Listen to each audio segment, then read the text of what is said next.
जिसके पास कृष्ण नाम है, मैं उसका परित्याग कैसे कर सकती हूं। मन्ये कृष्ण तवंग पंकज युगम भक्तैकलभ्यम। इसलिए भगवान नाम रस माधुरी का स्वरूप अनंत है। श्री कृष्ण नाम यही सबसे बड़ा साधन है। सतत मुख के ऊपर भगवान नाम का ही स्वरूप विद्यमान रहे तो सारे साधन अपने आप संपादित हो जाएंगे। अजामिलोपाख्यान के संदर्भ में महाराज ने सब गुब्बारे लगाए, तैयारी की है, तो कृष्ण जन्म का सब माहौल लगता है। सप्ताह में चौथे दिन होना भी चाहिए। अब एक एक बात को तो नहीं कहा जा सकता। जैसे महात्मा हैं, सब ब्राह्मण हैं, तो मनोरथी सबको तिलक करता हुआ चला जाता है। ऐसे ही हम भी अपनी वाणी के माध्यम से भागवत के प्रसंगों का तिलक करते हुए आगे बढ़ रहे हैं। भगवान नाम की महिमा स्थापित हुई है। महाराज, मंथनैत जगत सर्वम ब्रह्मणा येन केन वा तदियम यत्सार भूतम में हरिर नामैव केवलम। सुंदर श्लोक है। किसी ब्रह्मा जी ने कभी मंथनैत जगत सर्वम ब्रह्मणा येन केन वा, कोई कभी किसी ब्रह्मा ने सारे ब्रह्मांड को रई में मारे मथनी में डालकर, रई डालकर सारे ब्रह्मांड का मंथन किया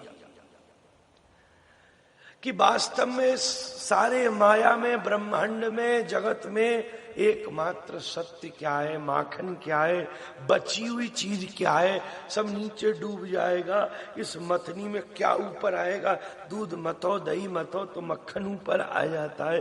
मंथनैत जगत सर्वम ब्रह्मणा येन केन वा, उसका सार क्या प्राप्त हुआ? तदियम सारभूतम में क्या? हरे कृष्ण कृष्ण कृष्ण हरे हरे, हरे राम राम राम हरे हरे नामैव केवलम। अजामिलोपाख्यान के द्वारा भगवान नाम की दिव्यता को स्थापित किया।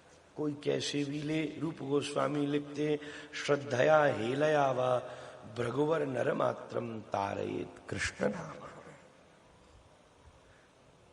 पर ये नाम की महिमा है कि हेलयावा के बाद भी तारयेत। पर हमारा ये धर्म नहीं है। किसी का गुण कहा जाए कि ये बड़े सज्जन पुरुष हैं तो ये उसके गुण का गुणगान है, ये हमारे लिए संकेत नहीं है कि सज्जन है तो उसकी सज्जनता का दुरुपयोग करो। तो हेलयावा पर भी तारयेत, ये नाम का गुणगान है। यह हम लोगों का धर्म नहीं है। हमारा धर्म क्या है? श्रद्धा। जब ने अनंत श्रद्धा के साथ भगवान नाम रस माधुरी का उद्घाटन हो। समय का अभाव भी है, सवेरे का सत्र भी है, तो अनुक्रमाणिका को आगे बढ़ा के कृष्ण जन्म की भूमिका के पर पक्ष को कस लेते हैं। महाराज, श्री आचार्य वृत्त के प्रसंग आए। वैसे तो नाम है उसका वृत्तासुर, पर श्री चक्रवर्ती पाद लिख रहे हैं हमको इसको असुर कहने में संकोच हो रहा है। इसको असुर कैसे कह दे?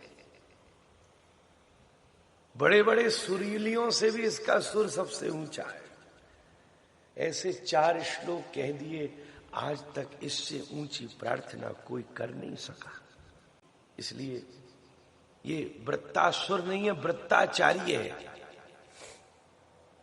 वृत्ताचार्य इंद्र ने दधीची की अस्थियों से प्रहार किया। प्राणों का परित्याग करते हुए सामने खड़े हुए गोविंद को पुकार के कहता है, अहम हरे तब पादैकमूल दासानुदासो भवितास्मि भूय मनस्मरेता सुपतिर्गुणास्ते गृणीतवा कर्म करूपिका। गौड़िया ही मालूम पड़ता है ये, तो कैसे दासानुदासो भवितास्मि। ये दासानुदासो मूल सिद्धांत ही हम लोगों का है, अन्यत्र ये कहीं वर्णन नहीं है। भगवत आश्रितों का आश्रय उसमें सर्वोत्तम रस है।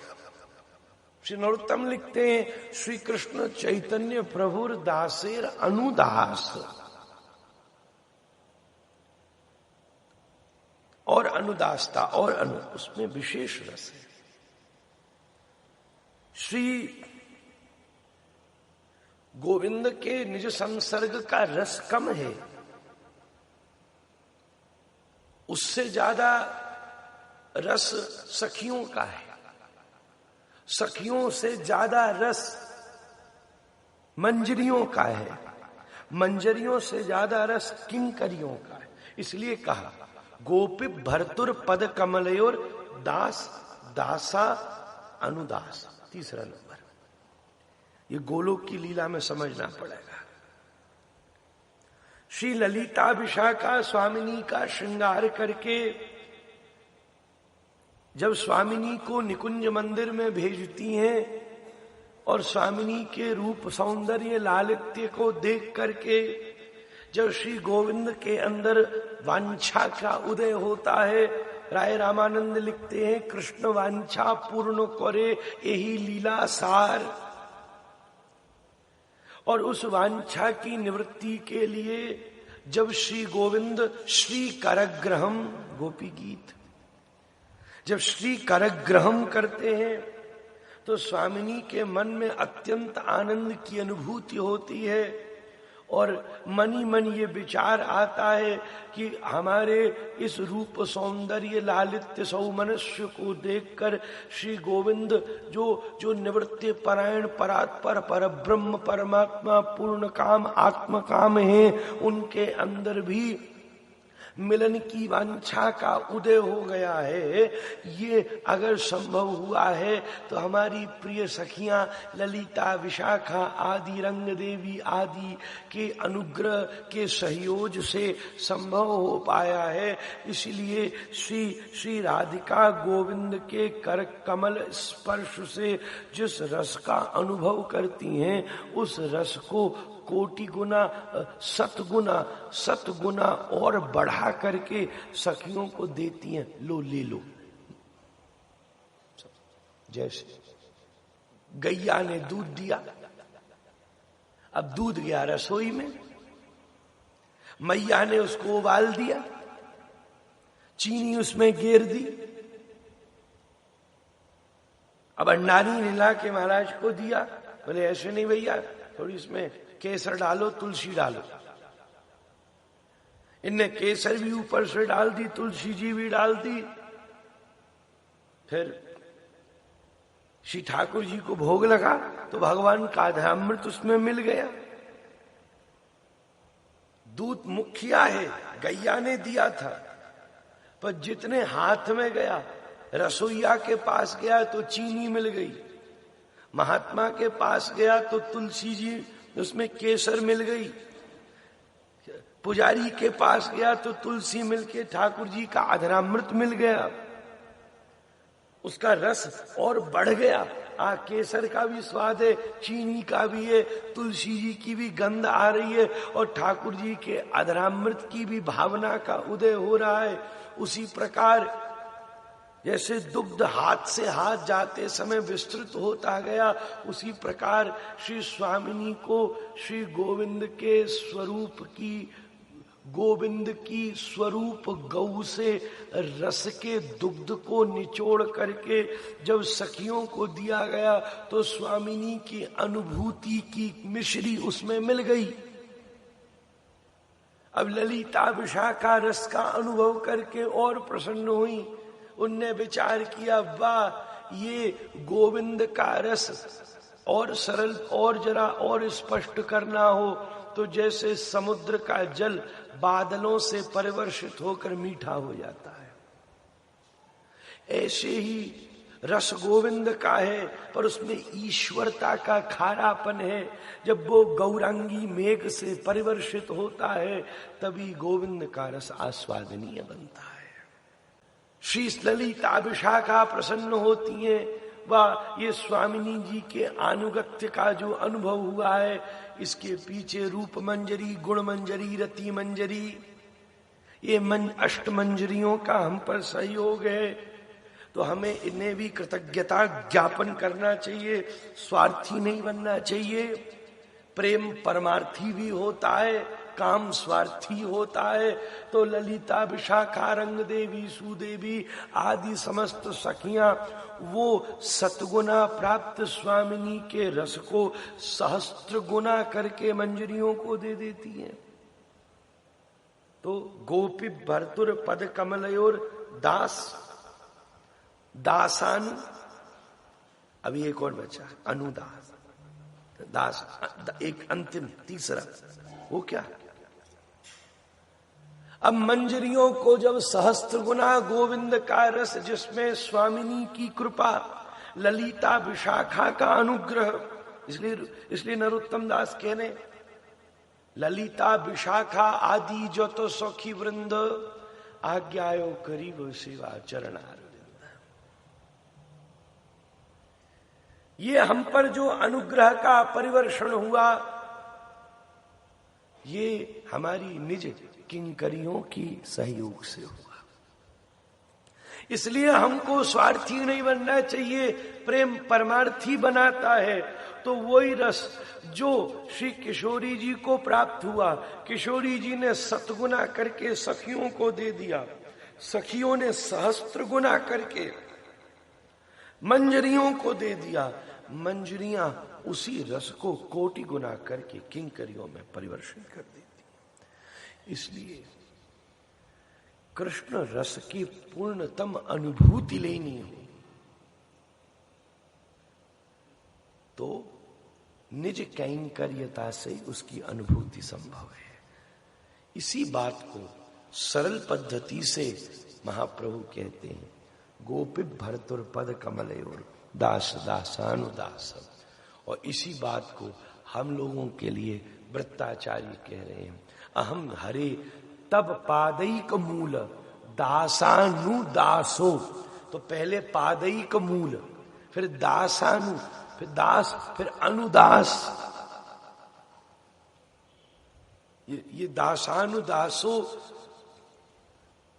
देह इस प्राकृतिक शरीर में तो गुरु परंपरा के अनुगत्य से स्वीकार होता है, पर निज लीला में इस प्रकार की श्री निज कैंकर्यता में उस सर्वोत्तम रस की अनुभूति होती है। महाराज, थोड़ा वृत्ताचार्य की इस स्तुति में थोड़ा हमने गोलोक का पुट लगाने का ये तो पहले ही दिन आपको कह दिया था कि श्री वृंदावन की कुंज में कथा हो रही है, कोई से भी श्लोक की व्याख्या श्री वृंदावन की पुट लगाए बिना संभव ही नहीं है। चाहे वो नवम स्कंद हो, षष्ठम हो, पंचम हो, चतुर्थ हो, तृतीय हो, अरे चाहे कुंती स्तुति, भीष्म स्तुति, यही तो शोभा है। वृंदावन की कथा है तो श्री वृंदावन देव की उपस्थिति हर प्रसंग में हो। दासानुदासो भवितास विभूय, हे प्रभु गृणी तवा कर्म करो तु काया। ये निज कैंकर्यता का स्वरूप है। कर्म करो तु काया, इन आंखों से आपकी इस रूप माधुरी, इन कानों से आपकी कथा माधुरी, इन नासिका से आपकी मंजरी माधुरी, इस जिह्वा से आपकी प्रसाद माधुरी, इस कंठ से आपकी नाम माधुरी, इस अंग से आपकी रज माधुरी, इन चरणों से आपकी परिक्रमा माधुरी, इन सब का हम आस्वादन करते रहे। वाह, इतनी ऊंची बात क्यों कह रहा है बेटा? इसलिए न नाक पृष्ठम न च पारमेष्ठम न सार्वभौमम न रसाधिपत्यम न योग सिद्धि न पुनर्भवम वा समंजसत्वा विरहैयकांक्षे। थोड़ा हम कल परसों ने एक्सरसाइज पे बोल चुके। कुछ नहीं चाहिए ठाकुर जी, आप भी नहीं चाहिए। विरहैयकांक्षे, निज किंकरी का यही स्वरूप होता है। वृंदावन की इस पे पुट कोई भी सखी ये नहीं चाहती कि हम ठाकुर जी को सीधा पकड़ लें। उसमें रस कम है। ये जो पद है नरोत्तम दास ठाकुर का, ये पद सारी बात का खुलासा कर देता है। राधा कृष्ण प्राण मोरा जुगल किशोर, जीवने मरणे गति आर नाही मोर, कालिंदीर कूले केली कदम्बेर वन, रतन बेदीर ऊपर बसागो दुजन, श्याम गौरी अंगे दीव चंदनेर गंध, चामरा डुलावो कवे एरिव मुख चंद्र, गाथिया माला तीर माला दीवो दुहार गोली, अधर तुलिया दीवो कर्पूर तांबूल, ललिता विशाखा आदि जत सखी वृंद, आज्ञाय करीबो सेवा चरणार, श्री कृष्ण चैतन्य प्रभु दासीरनुदास,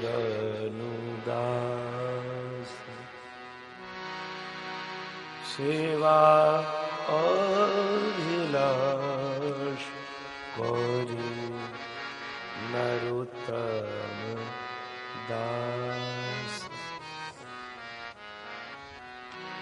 तो सीधी ठाकुर जी को प्राप्त करने की इच्छा नहीं है, विरहैयकांक्षी।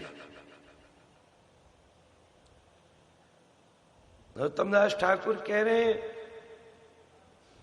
कि श्री राधा माधव की सेवा, तो इसका मतलब ये श्री राधा माधव के अपने आप को निज दास मान रहे ना। सेवा राधा माधव की करना चाह रहे हैं, पर छोटे बड़े से आज्ञा लेते हैं। अगर सीधा राधा माधव का दास, सीधा कृष्ण दासत्व लिया होता तो अलग बात। तो एक बात तो स्पष्ट कर दी, जुगलोपासना। राधा कृष्ण प्राण मोर, पहले राधा फिर कृष्ण, यही इसकी शोभा है। जितनी सखियां हैं ये सब राधा रानी की तरफ है। सखाओं में भी जो प्रिय नर्म सखाएं, सुबल आदि, मधुमंगल आदि, ये है कृष्ण की तरफ। पर जानते ये कृष्ण भी जब तक श्री राधिका के आश्लेष में नहीं बैठेंगे तब तक ये भी फीको है। प्रिय नर्म सखाओं का लक्ष्य यही है। तो छोटे बड़ों से आज्ञा लेंगे, इसलिए यहां नरोत्तम दास ठाकुर राधा कृष्ण दासत्व भी नहीं ले रहे। कैसे प्रमाणित होगा? ललिता विशाखा आदि जो तो सौ की वृंद आज्ञायो, बड़े छोटों को आज्ञा देते हैं। इसका मतलब अपने आप को राधा माधव सेवक ही नहीं, राधा माधव का अनुगत्य, इसका मतलब दास। पर यहां गोपी बर्तुर पद कमल दास दासा नुदास, तो राधा माधव का अनुगत्य मतलब दास। तो ललिता विशाखा की आज्ञा मतलब दासानुदास, दास दासानु, दास के दास। पर यहां केवल ललिता विशाखा ही नहीं कहा। अब काव्य का एक नियम होता है, मसम मासम कुर्यात, मासम मसम कुर्वीत, पर छंद भंगो न। मस को मास बोल दो, मास को मस बोल दो, पर छंद को भग्न नहीं करते। इसलिए आदि शब्द का प्रयोग कर दिया। तो ललिता विशाखा आदि का मतलब अष्ट सखियों का अनुगत्य, और आदि को और भी विस्तृत किया जा सकता है,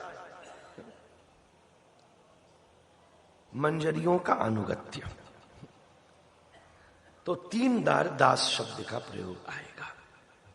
इसलिए सखियां, मंजरियां, ये किंकरियां, इन तीनों में से कोई नहीं चाहते कि हम श्री ठाकुर जी के सीधे स्पर्श का अनुभव करें। उसमें रस कम है। किंकरी चाहती है वो रस मंजरी से आए, मंजरी चाहती हैं वो रस श्री सखियों से आए, सखियां चाहती हैं वो रस श्री राधिका से आए। इसलिए विरहय्य कांक्ष, ये सब नहीं चाहिए, आप भी नहीं चाहिए, आप जाओ। हम तो आपको प्राप्त करने की उत्कंठा चाहते। ठाकुर जी में भी इतना रस नहीं है जितनी ठाकुर जी को प्राप्त करने की उत्कंठा में रस है। हाँ, परमाराध्य गुरुदेव श्री बड़े महाराज जी, परम पूज्य प्रातः स्मरणीय अनंत श्री विभूति स्वामी श्री चैतन्य कृष्णाश्रय तीर्थ जी महाराज, सन्यास के बाद उनका नाम बड़ा गजब का वर्णन करते। कब तुलना करते शल तोषण चारण मुष्टि के गोविंद के साथ मल्ल युद्ध की, और श्री गोविंद के वृंदावन की बिहार लीला की। बड़ी गजब की तुलना है।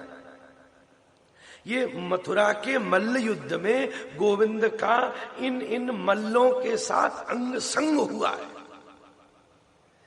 कोई पासी में अखाड़ा है अभी पता नहीं, पर पहले तो चलते मालाधारी वहां आकर जो कोई 2 पहलवान मल्ल कर रहे हो, नाक से नाक, कान से कान, गाल से गाल, छाती से छाती, हाथ से हाथ, घुटना ते घुटना, जंग हाथे इधर धकेल दिया उधर।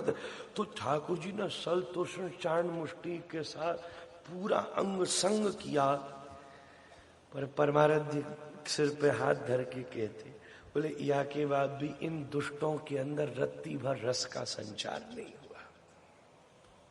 और श्री वृंदावन की स्थिति, अरे कोई गिरिराज के शिखरों से टकराकर उत्पन्न होने वाली जब जब जब श्री कोई दिव्य श्री राधिका के आंचल को डालने से उत्पन्न हुई वायु का आवर्त घूमते घूमते घूमते गिरिराज की शिला से टकरा करके श्री गोविंद के पीतांबरों के छिद्रों में से निष्कासित होता हुआ अगर भूल से भी किसी गोपी की नासिका में चला जाता तो वो मूर्छित होकर गिर जाती। और ये हवा की बात छोड़ो, अंग संग कर रहे तो इन दुष्टन ने रस का संचार, इसलिए विराही एकांश। चारों श्लोकों में अनुनय विनय किया वृत्ताचार्य ने, इसके ऊपर गोविंद का अनुग्रह परिवर्षित हुआ। नारायण कवच जैसा दिव्य कवच इसी अध्याय में प्रकट हुआ। श्री प्रहलाद जी की निज कथा का उदय हुआ।